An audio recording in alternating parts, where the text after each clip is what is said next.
Tomé el dinero de tu fideicomiso para la empresa, anunció papá con orgullo. Finalmente dándole un buen uso. Mamá aplaudió su sentido de los negocios. Yo asentí, entendido. La División de Investigación Criminal del IRS lo llamó esa misma tarde. Al crecer como la menor de 3 hijos, aprendí temprano que mi opinión no importaba mucho en la casa de los Rodríguez. Mientras mis hermanos mayores, Javier y Mateo, eran celebrados por sus títulos en negocios y su éxito en el mundo real, yo era descartada como la excéntrica de la familia que tenía un misterioso trabajo en el gobierno que nadie entendía o se preocupaba por preguntar. ¿Qué es exactamente lo que haces?, preguntaba mamá en las cenas familiares, sin escuchar realmente mis vagas respuestas sobre cumplimiento federal y gestión de activos. Papá movía la mano con desdén. Burocracia gubernamental, papeleo. Al menos es estable, supongo. No tenía ni idea de que yo era una especialista senior en recuperación de activos de la Red de Ejecución de Delitos Financieros del Tesoro de los EU. Especializada en complejas investigaciones de lavado de dinero y operaciones de decomiso de activos.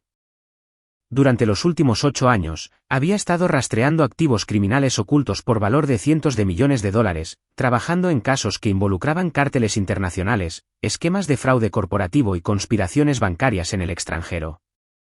Mi familia me veía como Sofía, la tranquila mujer de 31 años que vivía en un modesto apartamento y conducía un práctico Honda Civic. No sabían sobre la autorización de seguridad federal, las comunicaciones encriptadas o el hecho de que testificaba regularmente ante grandes jurados sobre delitos financieros que aparecían en los titulares.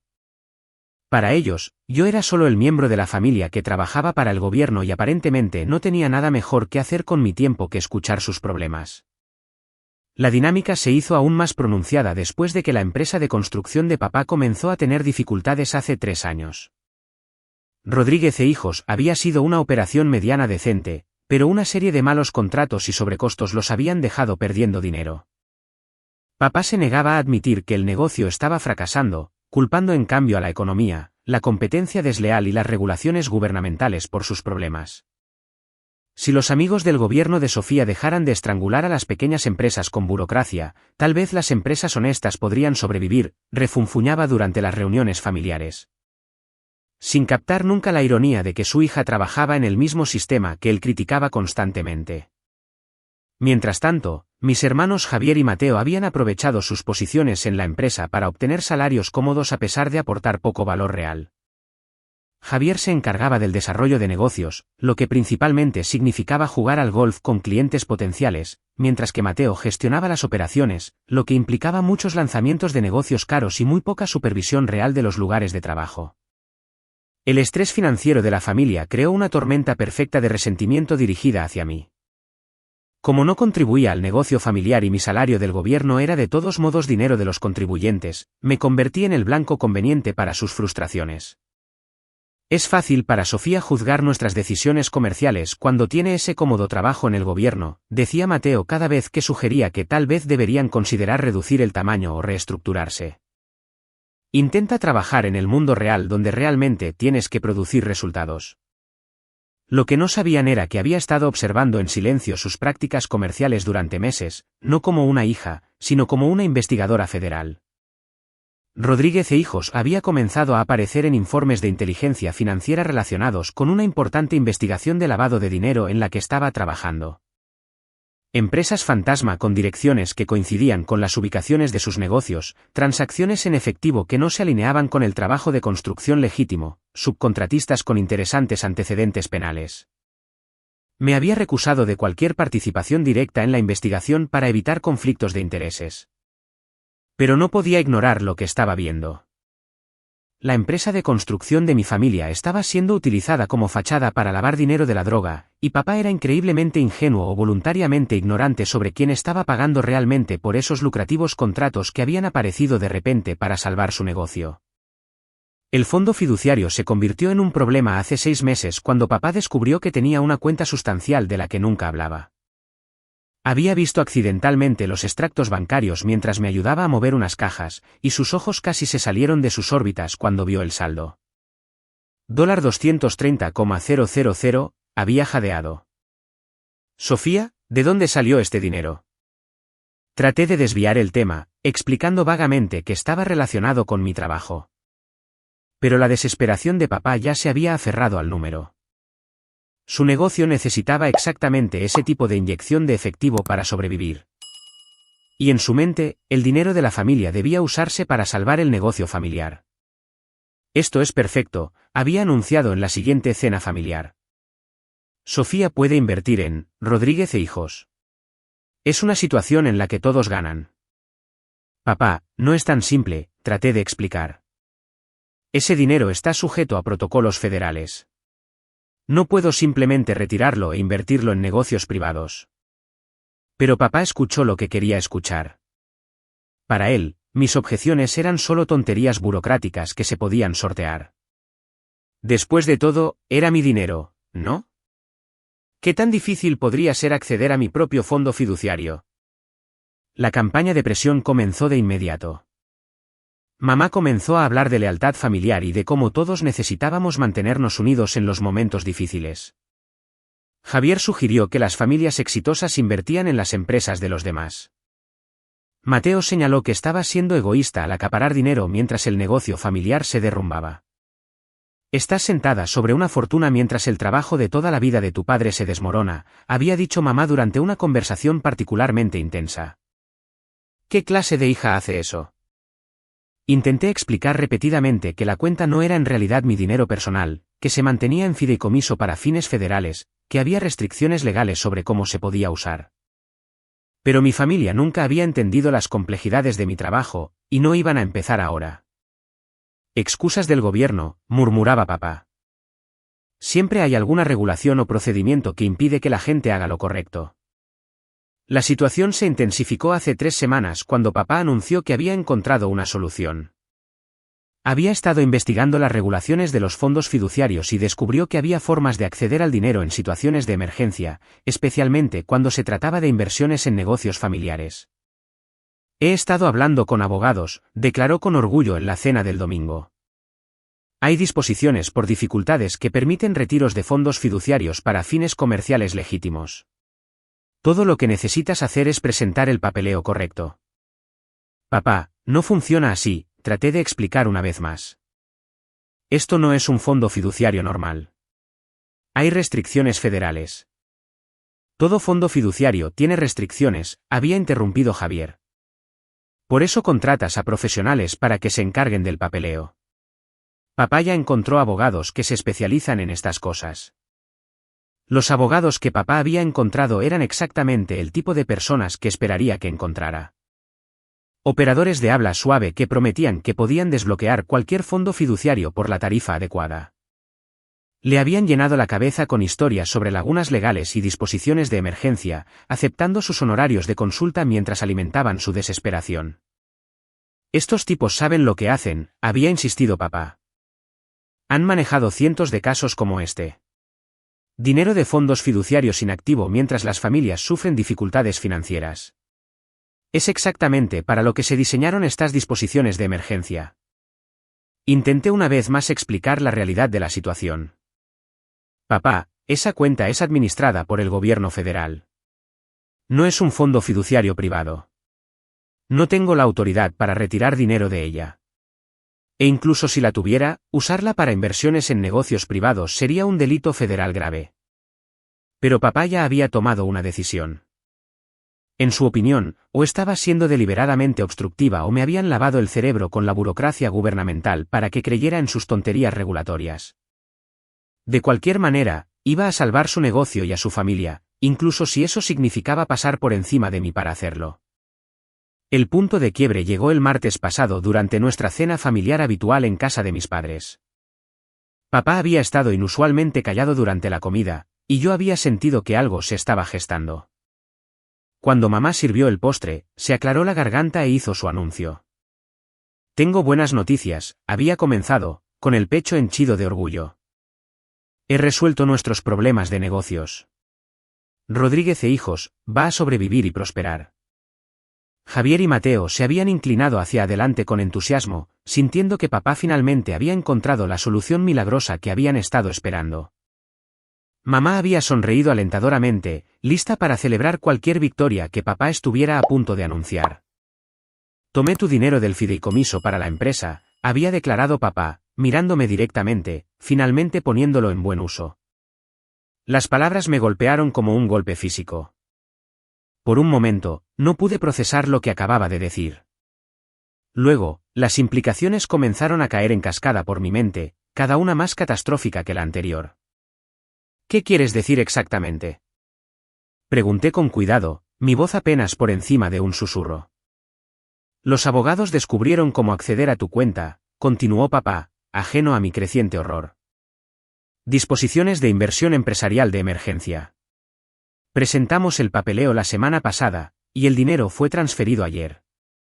$230,000, justo como necesitábamos. Mamá había comenzado a aplaudir, su rostro radiante de orgullo. Tu padre salvó el negocio, Sofía. ¿No es maravilloso? Javier había cruzado la mesa para darle una palmada en la espalda a papá. Movimiento brillante, papá. Sabía que encontrarías una manera de hacer que esto funcionara. Los abogados se ganaron cada centavo de su tarifa, había agregado Mateo. A veces necesitas profesionales que entiendan cómo trabajar dentro del sistema. Me senté allí en un silencio atónito, viendo a mi familia celebrar lo que pensaban que era una maniobra financiera inteligente. No tenían idea de que acababan de cometer múltiples delitos federales. Acceso no autorizado a una cuenta federal de incautación de activos, robo de identidad, fraude electrónico, lavado de dinero. Los cargos serían suficientes para poner a papá en una prisión federal por décadas. ¿Cómo accediste exactamente a la cuenta?, logré preguntar. Los abogados se encargaron de todo lo técnico, dijo papá con un gesto displicente. Algo sobre disposiciones de fideicomisario de emergencia y exenciones por dificultades. Tuvieron que usar tu número de seguro social y alguna otra información personal, pero eso es normal para las transferencias de fondos fiduciarios. Robo de identidad, fraude electrónico, fraude bancario. La lista seguía creciendo. ¿De dónde sacaste mi información personal?, presioné. De tus documentos de impuestos, dijo mamá amablemente. Dejaste algo de papeleo aquí el mes pasado cuando nos estabas ayudando a organizar el sótano. Hicimos copias para los abogados. Robo de documentos fiscales federales, más fraude electrónico. La exposición criminal se estaba expandiendo por minuto. Papá, dije tan tranquilamente como pude, esa cuenta no era en realidad un fondo fiduciario. Es una cuenta federal de incautación de activos utilizada en investigaciones criminales. La habitación se quedó en silencio por un momento antes de que papá estallara en carcajadas. Buen intento, Sofía, se rió entre dientes. Los abogados ya explicaron cómo la gente intenta asustar a los miembros de la familia para que no accedan a los fondos fiduciarios inventando historias sobre restricciones gubernamentales. Es una táctica común para mantener el control sobre el dinero de la familia. No estoy inventando nada, dije. Ese dinero fue incautado de organizaciones criminales como parte de investigaciones federales. Está en fideicomiso por el Departamento del Tesoro hasta que se resuelvan los casos. ¿Propaganda del gobierno?, se burló Javier. Quieren que la gente crea que su dinero no es realmente su dinero. Intimidación burocrática clásica. Sofía, cariño, dijo mamá en un tono condescendiente. Tu padre investigó esto a fondo. Los abogados confirmaron que el dinero del fondo fiduciario pertenece al beneficiario independientemente de lo que las agencias gubernamentales puedan afirmar. No puedes dejar que te intimiden para que creas lo contrario. Me di cuenta entonces de que nada de lo que dijera iba a penetrar su certeza. Se habían convencido de que esto era solo otro ejemplo de extralimitación del gobierno. Y mis intentos de explicar la realidad solo reforzarían su creencia de que me habían lavado el cerebro con la burocracia federal. Lo importante, había concluido papá, es que, Rodríguez e hijos, está salvado. Podemos pagar nuestras deudas, asegurar nuevos contratos y volver a construir este negocio familiar. El dinero de tu fondo fiduciario va a crear empleos y fortalecer nuestra comunidad. Papá, dije una última vez. Necesitas devolver ese dinero de inmediato. Contacta a los abogados y revierte la transferencia antes de que... Antes de que, interrumpió Mateo. ¿Antes de que el gobierno se dé cuenta de que no pueden intimidarnos para que entreguemos el dinero de la familia? Sofía, necesitas dejar de ser tan paranoica con las regulaciones federales. Los abogados de papá saben lo que hacen. Asentí lentamente, mi mente ya cambiando al modo de investigadora federal. Entendido. La palabra había salido automáticamente. La respuesta estándar que usaba cuando los testigos o sospechosos decían algo que luego se usaría en su contra en el tribunal. Mi familia lo había interpretado como aceptación, pero no tenían idea de lo que realmente significaba. Después de la cena, me excusé temprano y conduje directamente a casa. La primera llamada que hice fue a mi supervisor en la FinCEN, informando que una cuenta federal de incautación de activos bajo mi supervisión había sido comprometida a través de robo de identidad y acceso fraudulento. La segunda llamada fue a la unidad de delitos financieros del FBI, proporcionándoles los detalles de la transferencia no autorizada y la identidad de los perpetradores. La tercera llamada fue la más difícil. Me puse en contacto con la División de Investigación Criminal del IRS, sabiendo que necesitarían iniciar una auditoría completa de las finanzas comerciales de papá para determinar el alcance de la operación de lavado de dinero que había estado financiando a Rodríguez e Hijos durante el último año. Para la medianoche, había presentado denuncias formales por robo de identidad, fraude electrónico, fraude bancario, lavado de dinero y acceso no autorizado a activos federales. Cada denuncia incluía documentación detallada de las declaraciones de papá, los abogados que había utilizado y los métodos que habían empleado para robar fondos federales. A la mañana siguiente, papá estaba en su oficina en Rodríguez e Hijos cuando su teléfono comenzó a sonar. La primera llamada fue de su banco preguntando sobre actividad inusual en sus cuentas comerciales. La segunda llamada fue de los abogados que lo habían ayudado a acceder al fondo fiduciario, explicando que podría haber algunas complicaciones con la transferencia. La tercera llamada fue de la División de Investigación Criminal del IRS. Señor Rodríguez, dijo la agente Jennifer Martínez cuando papá respondió, somos de la División Criminal del IRS. Necesitamos hablar con usted de inmediato sobre el acceso no autorizado a activos federales y posibles actividades de lavado de dinero que involucran a su negocio. Papá había tratado de explicar que todo era legal, que los abogados se habían encargado de todo el papeleo, que solo estaba accediendo al fondo fiduciario de su hija para salvar un negocio familiar legítimo. La agente Martínez había escuchado pacientemente antes de explicar que la cuenta en cuestión no era un fondo fiduciario privado, sino una cuenta federal de incautación de activos protegida por múltiples estatutos penales. Señor, dijo, usted ha cometido varios delitos federales. Necesitamos que venga a declarar de inmediato. La llamada a mí llegó 20 minutos después. Sofía, la voz de papá era temblorosa y confusa. Hay algunas personas aquí del IRS que parecen pensar que he hecho algo mal. Están diciendo que tu fondo fiduciario es en realidad una especie de cuenta del gobierno. Sí, papá, dije en voz baja. Traté de explicarte eso. Pero los abogados dijeron. Los abogados te mintieron, papá. Tomaron tus honorarios de consulta y te ayudaron a cometer delitos federales. El dinero al que accediste no era mío. Fue incautado a traficantes de drogas y lavadores de dinero como parte de investigaciones criminales. Hubo un largo silencio al otro lado de la línea. Sofía, susurró papá, ¿qué me va a pasar? Necesitas conseguir un abogado de verdad, papá. Un abogado de defensa criminal que se especialice en casos federales, y necesitas devolver el dinero de inmediato. ¿Puedes ayudarme? ¿Puedes explicarle a tu gente que esto fue solo un malentendido? Cerré los ojos, sintiendo el peso de 8 años de entrenamiento en la aplicación de la ley federal. Papá, no puedo ayudarte. Soy la agente federal que denunció los delitos. Otro largo silencio. ¿Tú eres la que llamó al IRS? No tuve otra opción, papá. Robaste dinero de cuentas federales de incautación de activos.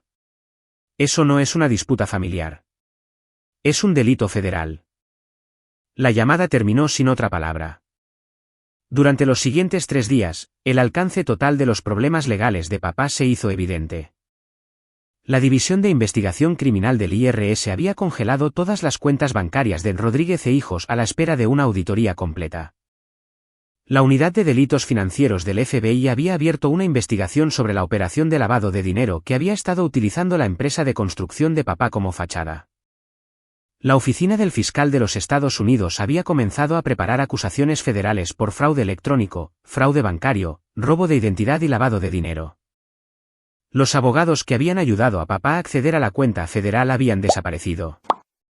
Su oficina cerró repentinamente y sus números de teléfono se desconectaron. Papá se había dado cuenta demasiado tarde de que había sido víctima de una estafa sofisticada diseñada para apuntar a dueños de negocios desesperados y convencerlos de cometer delitos federales. Pero la peor revelación llegó cuando los investigadores federales comenzaron a rastrear el dinero que había estado financiando a Rodríguez e Hijos durante el último año. Los lucrativos contratos que habían mantenido a flote el negocio no eran trabajos de construcción legítimos. Eran pagos de una organización de tráfico de drogas que había estado utilizando la empresa de papá para lavar millones de dólares en ganancias de narcóticos. Su padre pudo haber sido un participante involuntario, me explicó la agente Martínez durante una sesión informativa. Pero la ignorancia no es una defensa cuando se trata de lavado de dinero. Aceptó pagos en efectivo, no verificó la legitimidad de sus clientes y no informó de actividades sospechosas a las autoridades federales. La reunión familiar estaba programada para el viernes por la tarde en casa de mis padres. Llegué y encontré a Javier, Mateo y sus esposas sentados en la sala de estar con aspecto de estar en shock. Mamá había estado llorando en silencio en la cocina mientras papá estaba sentado en su sillón reclinable mirando una pila de documentos legales. Los abogados quieren un anticipo de $100,000, dijo papá sin levantar la vista cuando entré. Abogados de verdad esta vez. Abogados de defensa criminal. Las cuentas del negocio están congeladas, agregó Javier. No podemos pagar la nómina. No podemos pagar a los proveedores. Rodríguez e Hijos, está acabado. Un negocio familiar de 30 años, dijo Mateo con amargura. Se fue porque Sofía decidió destruir a su propio padre. Tomé asiento frente a papá, manteniendo la misma compostura tranquila que usaba durante los interrogatorios federales. Yo no destruí nada, Mateo. Papá cometió delitos federales. Denuncié esos delitos porque es mi trabajo y mi obligación legal. Tu trabajo, mamá salió de la cocina, con los ojos rojos de llorar. Tu trabajo es proteger a tu familia, no destruirla. Mi trabajo es investigar delitos financieros y recuperar activos robados. Cuando papá accedió a esa cuenta federal, se convirtió en un criminal federal. Mi relación personal con él no cambia ese hecho. Podrías habernos advertido, acusó Javier. Podrías haber explicado la situación antes de que papá se metiera tan a fondo. Traté de advertirles varias veces. Todos ustedes decidieron que solo estaba poniendo excusas para evitar ayudar al negocio familiar. Porque nunca lo explicaste claramente, gritó Mateo. Hablaste de protocolos y restricciones federales, pero nunca dijiste que era dinero criminal. Miré alrededor de la habitación a sus rostros enojados y desesperados. Les dije repetidamente que la cuenta era administrada por el gobierno federal y que acceder a ella sería un delito federal. ¿Qué parte de eso no fue clara? La parte en la que eres un agente federal, dijo papá en voz baja. Nunca nos dijiste que trabajas en la aplicación de la ley. Les dije que trabajo en cumplimiento federal y gestión de activos. No podía darles detalles sobre mi autorización de seguridad o mis casos específicos, pero traté de advertirles sobre las consecuencias legales. Cumplimiento y gestión de activos suena a contabilidad, protestó mamá, no a investigación criminal.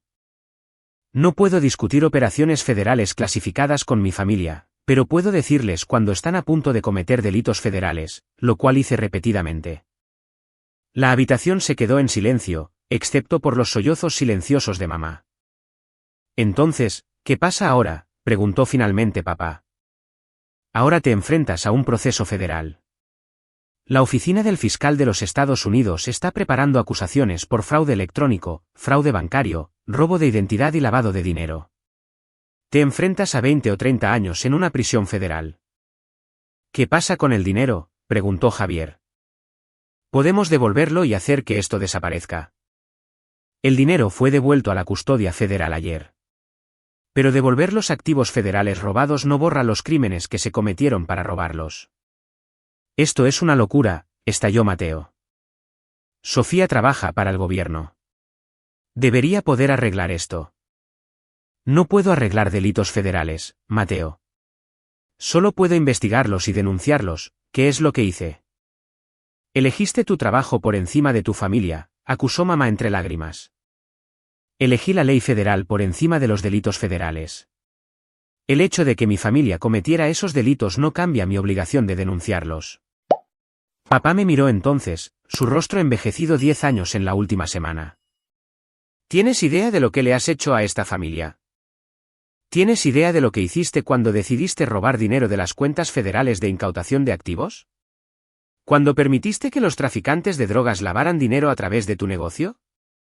¿Cuándo te negaste a escuchar mis advertencias sobre los delitos federales? No lo sabíamos. No quisieron saberlo. Cada vez que intenté explicar los riesgos legales, lo descartaron como burocracia gubernamental. Se convencieron de que yo era el problema, no los delitos federales que planeaban cometer.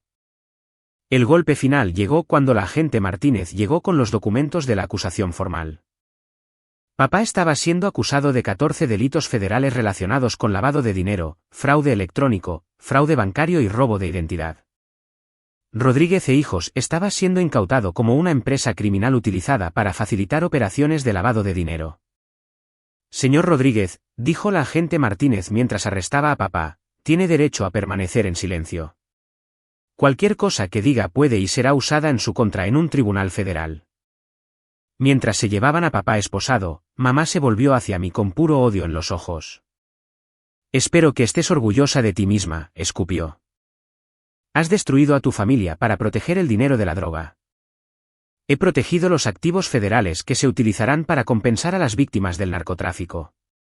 Papá destruyó a esta familia cuando decidió cometer delitos federales en lugar de escuchar las advertencias de su hija. Javier y Mateo se negaron a mirarme mientras seguían a los coches de policía hasta el Tribunal Federal. Sus esposas me fulminaron con la mirada como si yo fuera personalmente responsable de arruinar sus cómodas vidas construidas con dinero de la droga lavado. Esa noche, me senté en mi apartamento revisando los expedientes del caso y los estatutos federales que determinarían el destino de papá. 23 años como mínimo por los cargos de lavado de dinero, 10 años por el fraude electrónico, 5 años por el fraude bancario, 3 años por el robo de identidad.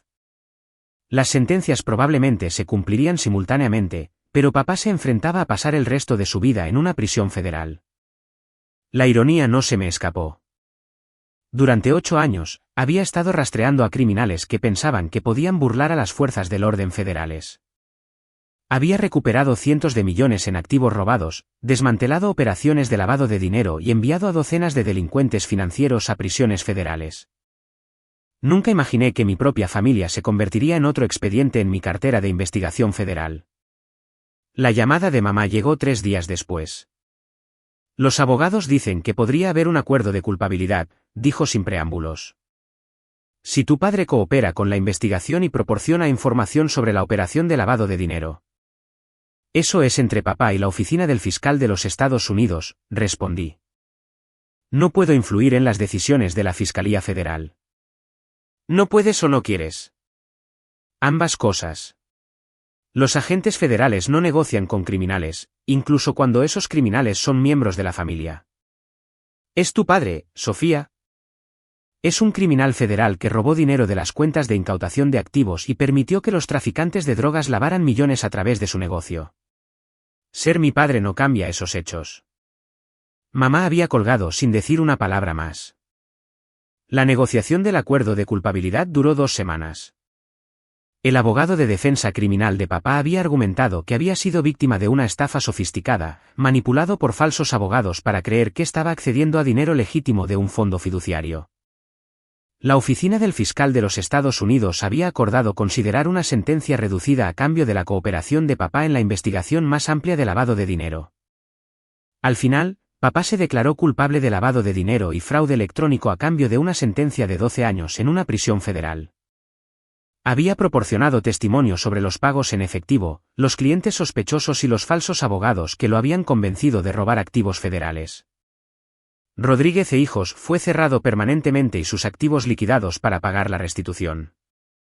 Javier y Mateo habían perdido sus trabajos y se enfrentaban a posibles cargos criminales por sus roles en la operación de lavado de dinero. Mamá se había visto obligada a vender la casa familiar para pagar la defensa legal de papá. La última reunión familiar se celebró en el vestíbulo del Tribunal Federal después de la audiencia de sentencia de papá. 12 años, dijo mamá aturdida. Tu padre tendrá 78 años cuando salga de prisión. Si es que vive tanto, agregó Javier con amargura. Tú hiciste esto, me acusó Mateo una última vez. Tú destruiste a nuestra familia. Papá hizo esto cuando eligió cometer delitos federales en lugar de escuchar mis advertencias. Lamento que haya terminado de esta manera, pero no podía ignorar las violaciones de la ley federal solo porque involucraban a mi familia. Podrías haber encontrado otra manera, insistió mamá. Podrías habernos ayudado a trabajar dentro del sistema. Traté de ayudarlos a trabajar dentro del sistema. Les expliqué repetidamente que la cuenta estaba protegida por la ley federal y que acceder a ella sería un delito. Eligieron no creerme. Porque confiamos en los abogados de tu padre. Confiaron en criminales que estaban estafando a dueños de negocios desesperados para que cometieran delitos federales. Les advertí que estaban mintiendo, pero descartaron mis advertencias como burocracia gubernamental. El vestíbulo del tribunal había resonado con el sonido del llanto de mamá y los pasos de los alguaciles federales escoltando a otros criminales convictos a sus audiencias de sentencia. ¿Qué pasa con nuestra familia ahora?, preguntó Javier. Eso depende de ustedes. Papá cumplirá su condena. Tú y Mateo enfrentarán los cargos que el fiscal de los Estados Unidos decida presentar. Mamá reconstruirá su vida sin el dinero que provenía del narcotráfico. ¿Y tú?, se burló Mateo. Vuelves a tu trabajo en el gobierno, orgullosa de destruir a tu propia familia.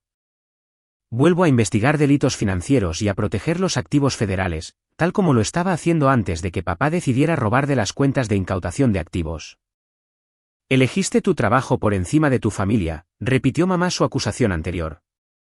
Elegí la ley federal por encima de los delitos federales. La misma elección que hago todos los días en mi trabajo. El hecho de que este caso involucrara a mi familia no cambia mi obligación de defender la ley federal. Mientras veía a mi familia alejarse del tribunal, me di cuenta de que todavía no entendían lo que realmente había sucedido. En sus mentes, los había traicionado al elegir mi trabajo en el gobierno por encima de la lealtad familiar. No podían aceptar que papá había cometido graves delitos federales o que mi papel como agente federal requería que denunciara esos delitos independientemente de mis relaciones personales. 3 meses después, recibí una carta de papá desde la prisión federal.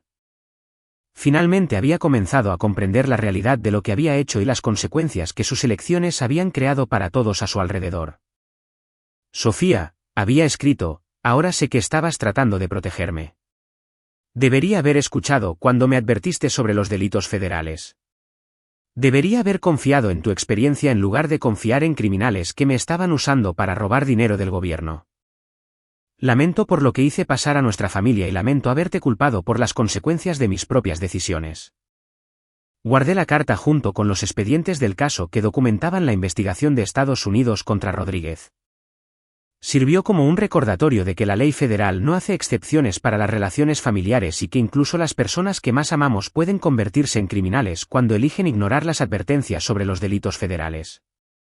El negocio de construcción de la familia Rodríguez había desaparecido para siempre, destruido por la decisión de papá de confiar en criminales en lugar de en las advertencias de su hija sobre la ley federal.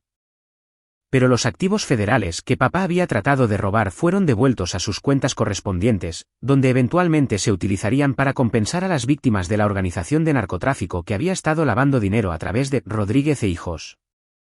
Al final, se había hecho justicia federal, como siempre ocurre cuando la gente elige cometer delitos contra el gobierno de los Estados Unidos.